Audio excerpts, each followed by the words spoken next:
Yes, kita ke Shell Helix Oil Change Plus di SPBU Shell untuk melakukan pre-trip inspection. Karena pre-trip inspection ini sangat penting sebelum kita berjalan jauh. Apa saja sih sebenarnya yang harus kita lakukan pada saat pre-trip inspection?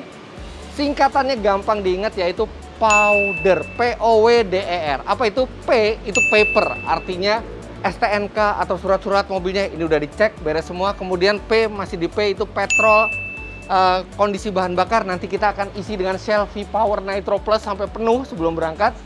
Oh, oil, penting sekali untuk mengganti oli sebelum kita bepergian jauh. Tapi kebetulan ini mobil tes kami baru berjalan 1000 kilometeran, masih baru, jadi tidak perlu ganti oli. Tapi akan diperiksa level olinya apakah masih di batas yang aman. Kemudian W, water. Jadi kita harus periksa juga air radiator, kemudian air wiper itu harus memadai jumlahnya. D, damage. Diperiksalah kerusakan-kerusakan yang ada di bodi mobil atau di mesin. Kerusakan-kerusakan itu jangan sampai terjadi sebelum kita berjalan jauh. E, electrical. Lampu, kemudian warning-warning yang ada di instrumen, pastikan semuanya normal, tidak ada yang abnormal. Dan last but not least, rubber.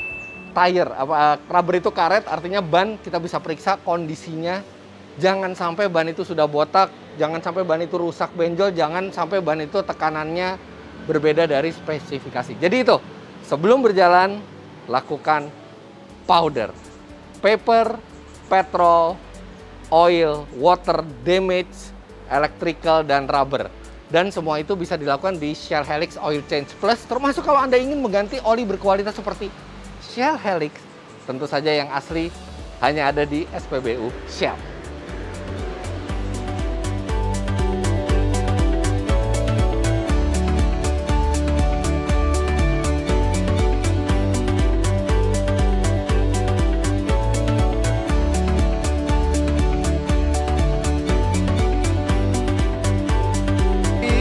Shell V-Power Nitro Plus full tank. Oke, siap ya. Terima kasih. Terima kasih banyak. Hati-hati jalan, selalu. Praktis banget ya. Bayar bisa langsung dari dalam mobil. Dan saya juga pakai Shell Go Plus di aplikasi Shell Asia. Jadi setiap kali kita beli bahan bakar di SPBU Shell itu kita bisa dapat poin, dan kita juga bisa ngecek poin di sini. Jadi praktis banget, nggak perlu bawa kartu lagi. Tinggal tunjukin lewat aplikasi. Let's go to Mandalika.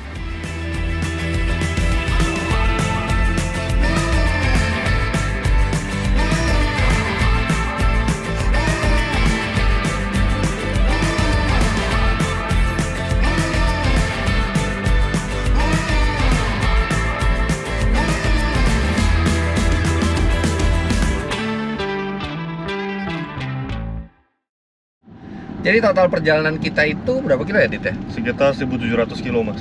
1.700 Iya, kilo? Betul. Ini kalau buat saya pribadi, ini road trip terpanjang saya. Kalau Adit udah pernah dia ke Lombok. Iya. Nah, ini kita akan bagi 3 leg. Jadi hari ini kita sampai Surabaya, hari kedua dari Surabaya sampai Denpasar, dan hari ketiga Denpasar sampai ke Mandalika. Sebenarnya bisa aja naik pesawat, banyak kan orang naik pesawat kan. Betul, tapi seperti tadi kita bilang, kita naik mobil karena kita channel otomotif dan we love to drive. Kenapa BMW yang dipilih? BMW X7. Pertama, BMW itu adalah sponsor dari MotoGP, bahkan safety car-nya BMW ya, Dit ya? Ya, BMW M2 CS, Mas. M2 CS. M2 CS. Nah, kita nggak mungkin bawa M2 ke Mandalika, bakal nggak cukup barang-barang kita. Makanya kita pilih X7. Alasan X7 X-Drive 40i Opulence. Alasan pertama itu ini SUV mewah, premium yang besar. Jadi muatannya banyak. Itu bangku baris kedua yang individual itu masih tegak aja, itu di belakang barang muat semua, dan bukan cuma barang kita aja kan, Dit ya? Iya, ada barang-barang videografer juga, Mas, di situ. Iya, barang-barang videografer di sana semua. Uh. Terus fiturnya tuh lengkap, Apple CarPlay, semua fitur kenyamanan ada di sini, dan ada adaptive cruise control. Saya dari Jakarta tuh hampir nggak pernah nginjek gas dan rem kecuali bayar tol, karena semuanya komputer yang mengatur jarak aman ke depan. Kita tinggal santai. Terus nyaman juga ini mobil. Tadi baru pertama kali nyobain mas di Jalan Layang Japek MBZ itu. Baru pertama kali nyobain naik SUV premium kayak gini, kayak X7. Itu nyaman banget sih, nggak berasa, benar-benar nggak berasa. Peredaman suspensi bagus banget karena mungkin berkat air suspensionnya mas. Iya, dan air suspensionnya juga adjustable, Iya, jadi dia bisa ditinggiin dan itu akan membantu kita kalau misalnya kita naik kapal. Oh iya. Nah mas, mumpung gara-gara nyaman mas, boleh nggak gue duduk belakang? Kita gantian. Soalnya kayaknya nyaman banget itu mas di belakang. Nggak ada deh, nggak ada. Depan, gantian.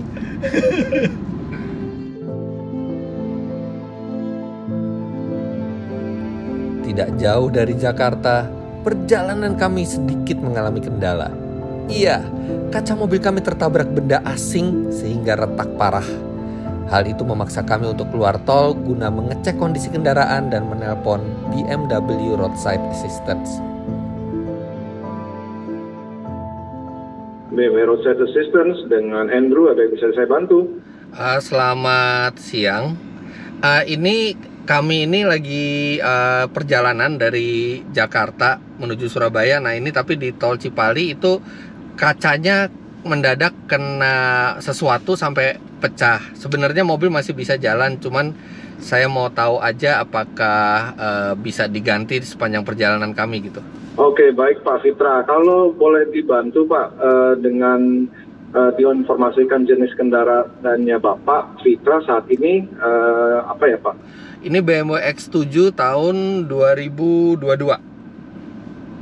Oke, 2022, baik ya Pak. Dan lokasi saat ini lagi di jalan tol ya Pak Fitra ya? Betul, lagi di jalan tol. Jadi ini kita perhentiannya tuh ada di Surabaya, kemudian ada di Denpasar. Tapi mungkin nyampe Surabaya udah malam ini.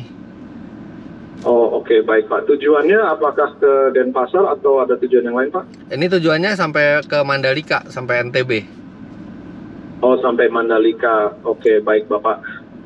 Bapak Fitra, untuk kondisi kaca saat ini, apakah dengan kondisi yang sangat rusak atau bagaimana Pak? Masih bisa melanjutkan perjalanan tidak Pak? Ini masih bisa melanjutkan perjalanan kayaknya, tapi walaupun pecahnya agak parah, retak, tapi tadi sih di jalan tol nggak ada angin ya? Aman ya? Nggak ada angin, Nggak ada terus tadi bocor sempat air. hujan juga nggak ada bocor air, masih bisa dikendarai. Baik Pak Fitra. Mungkin Pak Fitra kalau boleh dibantu diinformasikan nomor telepon dan email yang nanti juga dapat kami hubungi Pak. Boleh, nomor teleponnya. Oke, baik Bapak. Mungkin Bapak Fitra, kita akan informasikan kalau Bapak Fitra kan nanti akan menuju ke Denpasar. Kami sarankan ke bengkel terdekat kita itu di Astra BMW di Denpasar. Nanti akan kami WhatsApp-kan juga lokasi persisnya Pak. Dan nanti akan kami informasikan untuk perbaikan kacanya Pak. Oke. Kalau misalnya nanti ada waktu lebih yang diperlukan untuk perbaikan, nanti juga kita bisa ini Pak, sediakan mobil pengganti jika diperlukan Pak. Oke. Sementara waktu memperlancar perjalanan Bapak. Oke, kalau gitu makasih Pak Andrew, saya tunggu kabarnya kalau gitu, kalau memang tersedia kacanya saya langsung nanti merapat di Denpasar. Siap, terima kasih Pak Fitra atas Terima waktunya, kasih. Setelah cukup lega mendengar jawaban dari BMW Roadside Assistance, selepas makan siang, kami pun melanjutkan perjalanan. Asli ini udah nggak sabar gue nonton MotoGP. Iya mas, untuk yang pertama kali gue akhirnya nonton MotoGP. Sama. Dan di Indonesia mas, itu kerennya. Iya, gue juga pertama kali. Gue yang 97 waktu itu di Indonesia nggak nonton. Lu nonton? Belum lahir. Belum lahir. Udah lahir tapi baru 3 tahun. Asal muda. Nah kan kita nih perjalanan ini kan memang diundang oleh Shell karena Shell itu berpartner dengan tim yang kuat. Itu Ducati Lenovo. Oh ya mas, itu motor sih kenceng-kenceng banget mas. Iya. Kemarin sempat nonton juga. Itu Ducati itu salah satu yang terkenceng loh di MotoGP itu. Kompetitif banget dibanding yang lain. Kalau di track lurus tuh kayaknya gampang Betul, banget mas. nyusul yang lain. Nah, pembalapnya tuh kan si Francesco Bagnaia sama Jack Miller. Ya, tuh. Dia tuh pernah bilang di satu wawancara bahwa peranan bahan bakar dari Shell dan pelumas dari Shell itu vital banget di motor mereka karena motor mereka itu salah satu yang terkenceng di MotoGP. Berarti pelumasnya tuh kalau yang roda 2 Shell Advance mas ya? Iya, mereka pakai Shell Advance. Kalau di mobil kan Shell itu yang Shell Helix ya, kan? Betul mas. Berarti di mobil kita juga bahan bakar Shell V-Power Nitro Plus kan mas? V-Power Nitro Plus iya. kan. Jadi kalau misalnya mobil kita itu udah pakai Shell V-Power Nitro Plus, dipadukan dengan si Shell Helix. Shell Helix udah top banget. Mantap pokoknya mas. Aduh, ayo Mandalika. Cuman kita pengennya sih langsung, tapi kayaknya kita stop by dulu lah. Iya.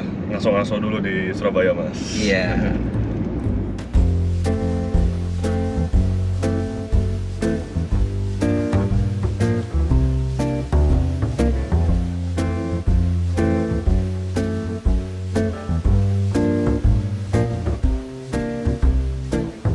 Mulai gelap nih. Laser light. Oh iya, aman mas. Padahal di sini baru jam 5 kurang ya, tapi ya karena dia lebih ke timur iya, ya. Bener. Terus mendung juga sih mas, mendungnya parah. Ya, paling kita stop bentar maghrib terus langsung lanjut Surabaya. Iya. Kita makan apa mas? Bebek. Wih, Surabaya bebek. Emang enak sih Surabaya bebeknya mas. Dit, tuh mendadak ada peringatan tuh break recommendation. Kayaknya harus istirahat mas. Istirahat. Gantian kita mas. Ya udah, ntar gantian ya. Siap mas. Oke, jadi walaupun kita nggak ngerasa lelah, ternyata mobilnya sudah bilang bahwa ini sudah saatnya ganti pengemudi. Keren. Sebenarnya nih kalau udah seger gini, Dit, bisa loh kalau ganti-gantian gini kita lanjut aja sampai Mandalika. Sebenarnya iya sih mas. Tapi satu, pasti kru video ngomel-ngomel Iya. tuh, nggak dapat gambar. Terus kedua, nanti kecapean. Kita kan enakan nikmatin perjalanan. Jadi kalau mau long trip gitu, pikirin kita nginep di mana, jangan langsung sampai ke tujuan akhir. Dinikmatin aja nginep.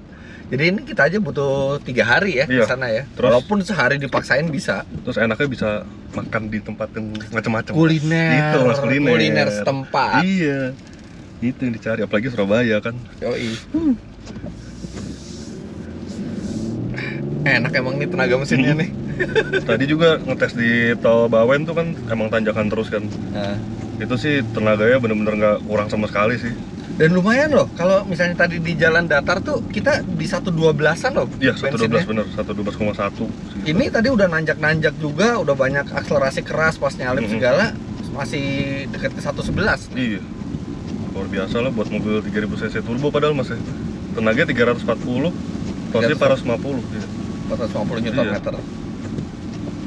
Enak banget.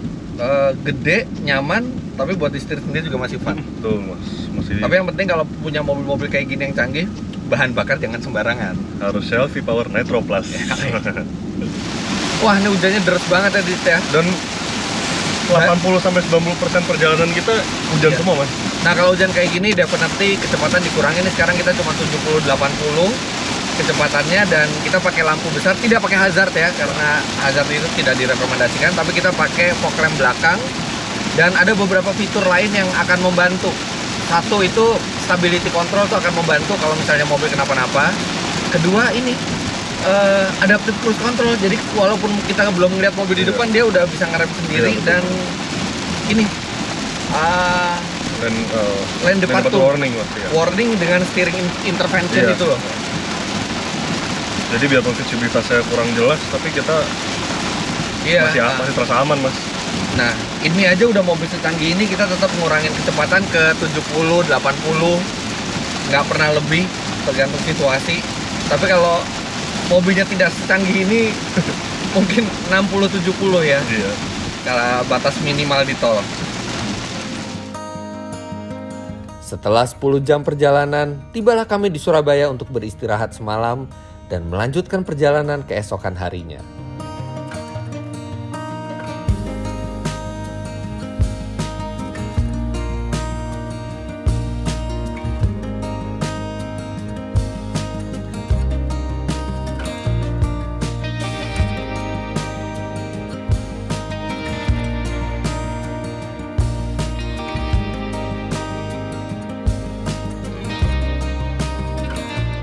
Dan sebelum melanjutkan perjalanan, kami mengisi ulang bahan bakar di SPBU Shell Surabaya, serta membeli snack dan minuman di Shell Select untuk teman selama perjalanan.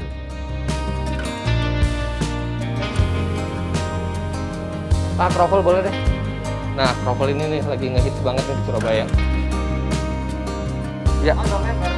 Ada.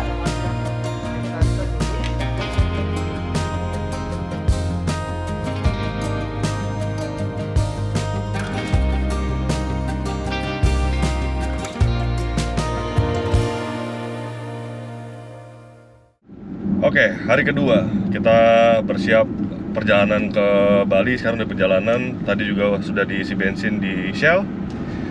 Makin dekat ke MotoGP. Iya mas. Tapi jujur mas, gue tuh sebenarnya MotoGP itu tuh nggak terlalu ngikutin mas. Gue juga sebenarnya lebih ngikutin F1. F1, tapi beberapa tahun terakhir ini gue jadi suka banget sama MotoGP. Karena apa? Pemenangnya tuh ganti-ganti terus. Ya, nggak cuman itu aja ya mas. F1 kan cenderung tim kuat terus gitu ya, kan. Betul. MotoGP tuh kadang-kadang ada kejutannya tuh. Iya, nggak terprediksi. Dan yang gue tahu tuh sebenarnya cuman legendnya mas, Valentino Rossi.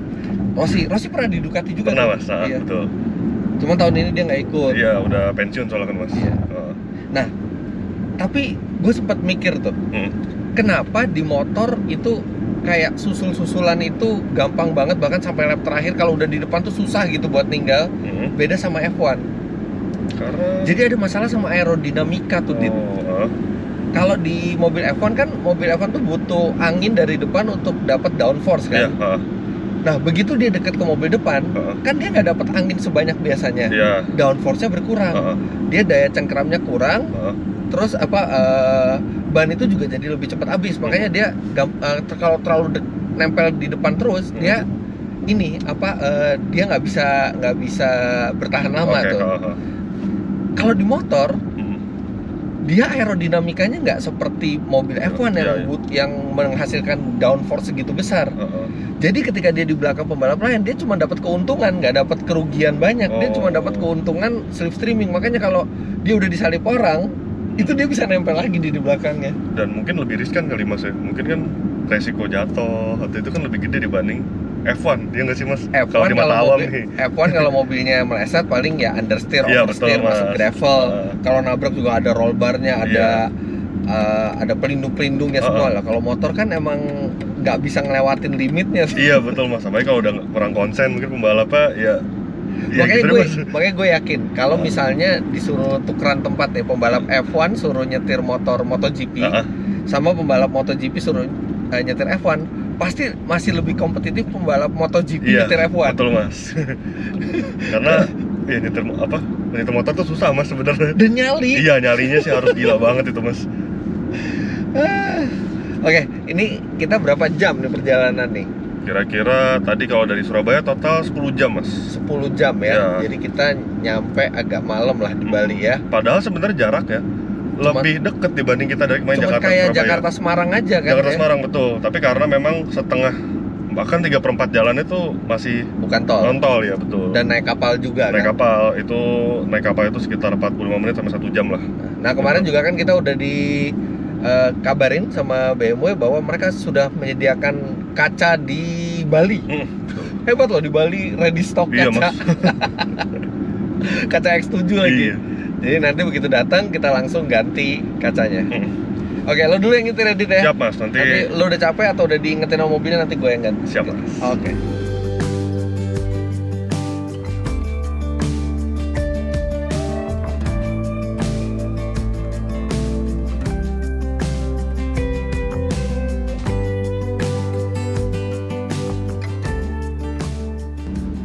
Ini udah keluar tol, emang agak nyebelin ya jalannya ya.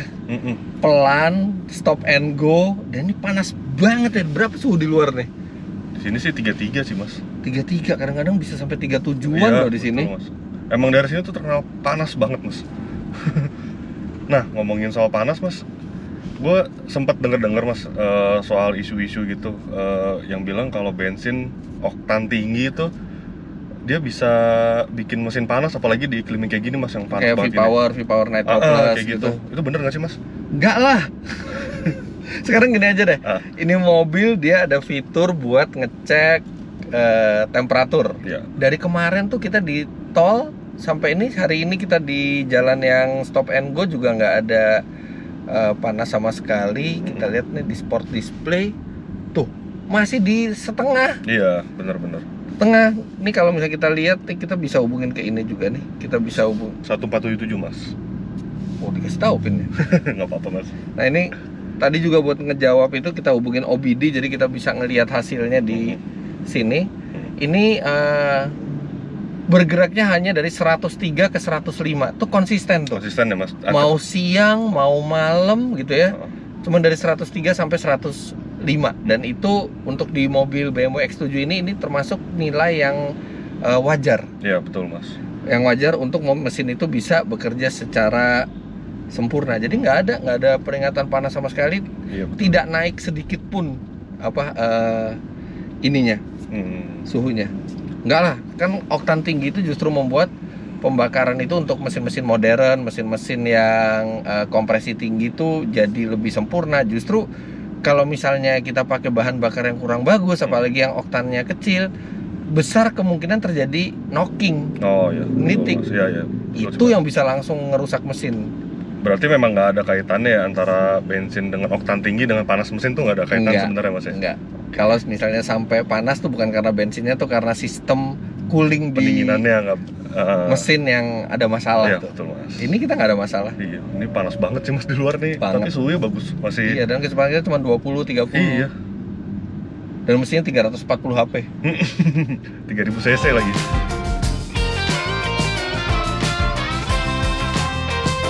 Ternyata Adit merasa sedikit lelah karena cuaca yang panas. Karena itu, giliran saya yang menyetir di jalur Pantura ini.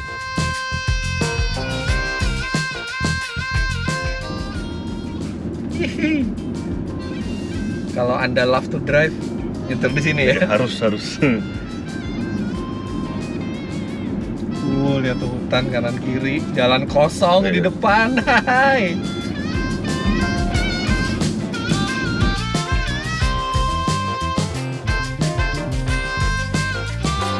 Dan setelah beberapa jam, akhirnya kami tiba di Pelabuhan Ketapang.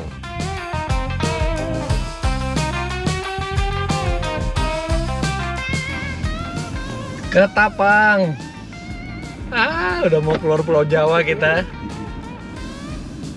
Nah, ini mobil emang tinggi ground clearance-nya, tapi biar aman, kita naikin dulu suspensinya. Oke deh, setelan paling tinggi. Kenapa ya nggak semua mobil pakai kayak begituan? Mahal ya? Mahal Mas. Oke, kita udah naik ya, Dit? Udah. Sebenarnya di mode normal juga sebenarnya bisa kan Mas naik ini? Bisa, cuman biar lebih aman aja.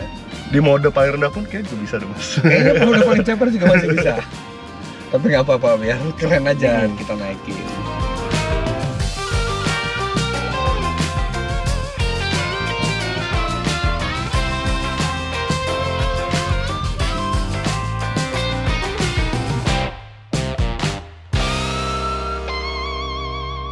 Kita tunggu aja sampai keluar. Oke, gue navigator ya. Siap Mas. Jadi begitu keluar Gilimanuk, belok kanan, udah lurus aja sampai Denpasar. Oke, selesai ya. Terus mau tidur Mas ceritanya? Enggak, kalau ngantuk aja. Oh siap, nggak apa-apa Mas.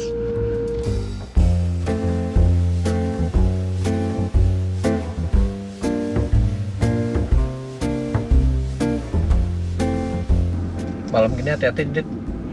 Tapi lampunya untungnya tajam gitu Mas, terangnya tajam si X7 ini Mas. Iya, laser light ya. Iya. Cuman kadang-kadang yang dari arah berlawanan tuh kadang-kadang suka ada yang nggak pakai lampu tuh. Kadang-kadang motor. Mobil juga tuh lampu satu Mas ada tadi. Dikira motor tadi tuh. Untung lampu kita terang sih. Aman sih untungnya. Terus dia juga ada fitur apa tuh Mas yang kalau misalnya kita ngedim? Oh, dia ada ini apa auto dimmernya itu ya. Iya. Jadi kalau dia gelap dan nggak ada mobil dari depan, dia nyala otomatis lampu jauhnya. Jadi bisa ngedetek kalau misalkan ada mobil dari arah berlawanan, dia langsung dimnya langsung nonaktif Mas. Jadi biar yang mobil yang dari arah berlawanan nggak silau Mas.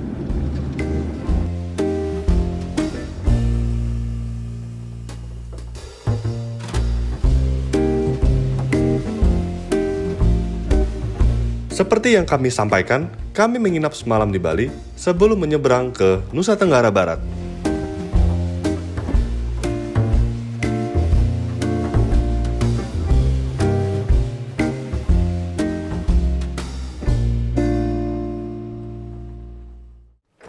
hari ketiga dan hari ini kami akan menyeberang ke Nusa Tenggara Barat langsung ke sirkuit Mandalika. Tapi di satu hotel ada kejutan, ada Autorider. Halo Nut. Apa kabar, Fit?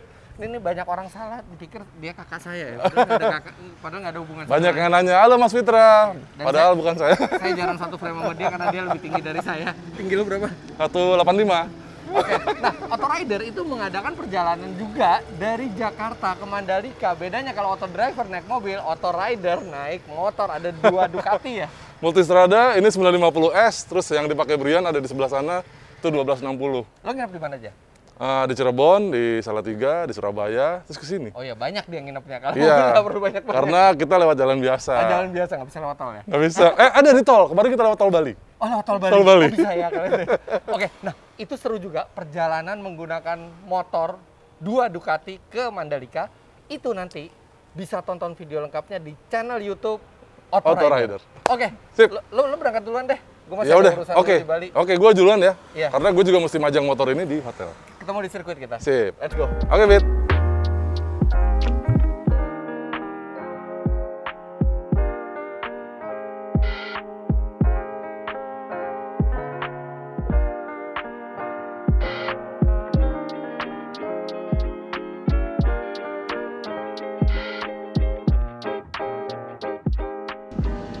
Aduh, hari ini kita bakal nyampe ke Mataram. Iya. Tapi nyebrangnya lumayan mas waktunya nyebrang. Lumayan lama ya? Oke. Tapi sebelum nyebrang kita ini harus ke BMW Astra Denpasar dulu. Ya. Buat kita replace kacanya.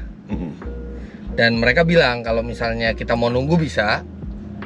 Kalau kita mau pakai mobil pengganti dulu juga bisa.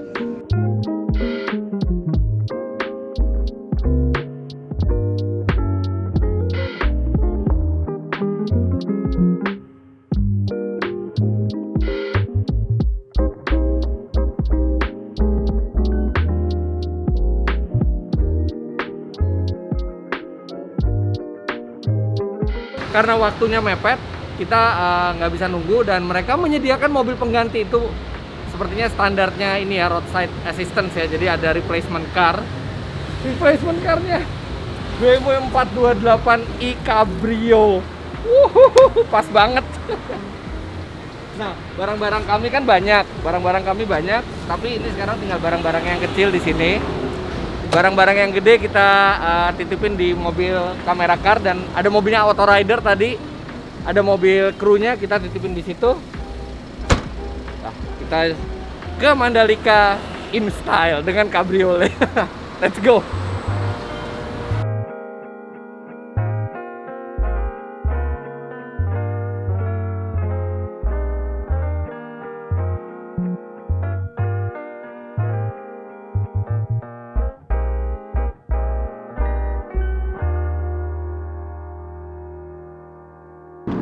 Cabrio deh kita. Iya mas.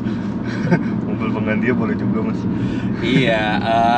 Ya sebenarnya idealnya sih kita nggak ada musibah ya. Idealnya nggak ada musibah, kita pakai X7 gitu kan. Apalagi kita isi sel ya dari Jakarta di Surabaya. Dan sekaligus membuktikan mitos katanya apa bikin mesin panas enggak sama sekali enggak. Terus kata ada yang bilang juga jadi bau sangit enggak juga.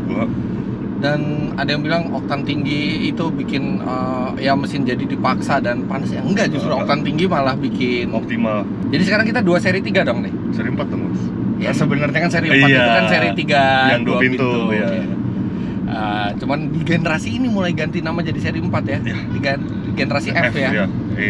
Itu masih seri 3. Arif Muhammad tuh S93 waktu Cabriolet Challenge. Ini F33 ya. F33 428i kita dapatnya mobilnya. Oke, dari space jauh lebih kecil dari X7. Tapi posisi nyetir coupe dan cabrioletnya BMW itu emang nggak ada duanya. Luar biasa mas. Kaki tuh lebih lurus gitu ya. Setir bisa. Setir tuh teleskopnya bisa jauh. Jauh. Asik banget. Sama kita buka tuh. Nanti di Mandalika mas. Lalu takut hitam ya? Iya takut hitam mas. Iya gue juga nggak mau. Pokoknya begitu nyampe NTB. Iya. Terus matahari udah nggak terlalu ini. Kita buka. Lanjut. Aduh nggak sabar merapat di Mandalika. pakai BMW Cabriolet. Nggak apa-apa, mau X7, mau Cabriolet, yang penting we love to drive. Love to drive. Namun mendekati pelabuhan Padang Bay, kesabaran kami mulai diuji.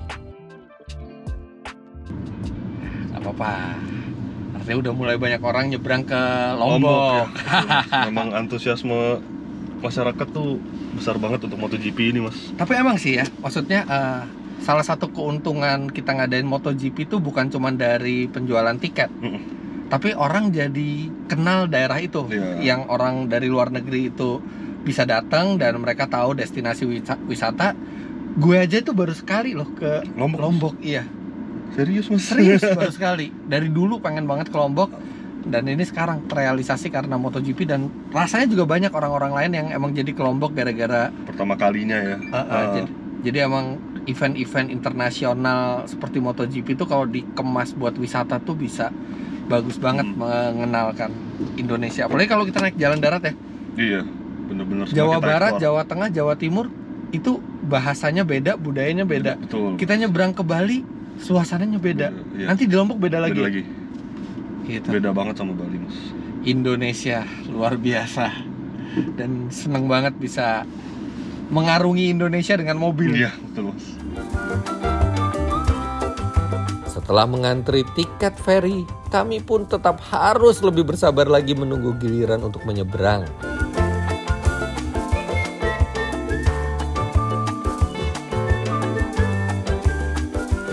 Ini kita udah berapa jam nunggu, Dit? 3 jam, hampir 3 jam. 3 jam, Mas. Masih nggak bergerak. Belum ada kepastian sama sekali, jadi emang ferry-nya yang nggak siap ya. Nah, tadi udah tanya-tanya sama petugas juga, katanya ini kan satu grup gitu, Mas. Ada satu grup yang dari jam 10, sekarang kan kita tadi masuk 4. jam 1. Iya, jam 1 tadi kita masuk, ini udah jam 4. Dan mereka belum berangkat. Belum berangkat, Mas.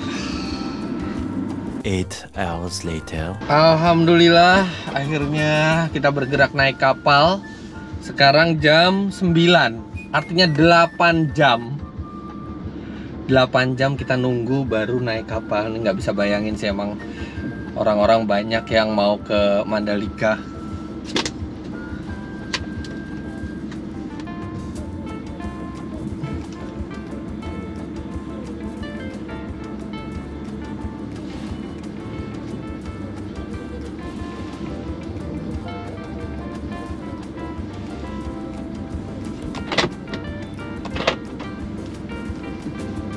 Udah naik, Dit. Ada tiket.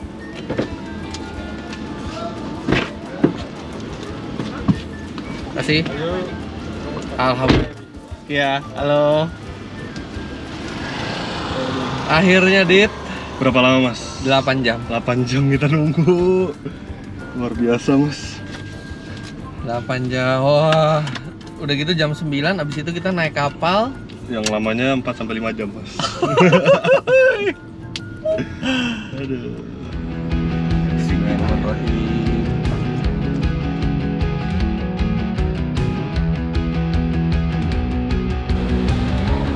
Oke, ini akan jadi rumah kita selama 5 jam ke depan.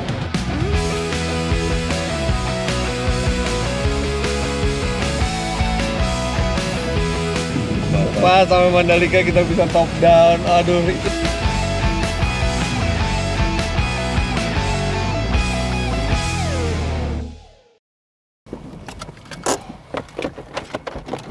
Alhamdulillah sampai juga.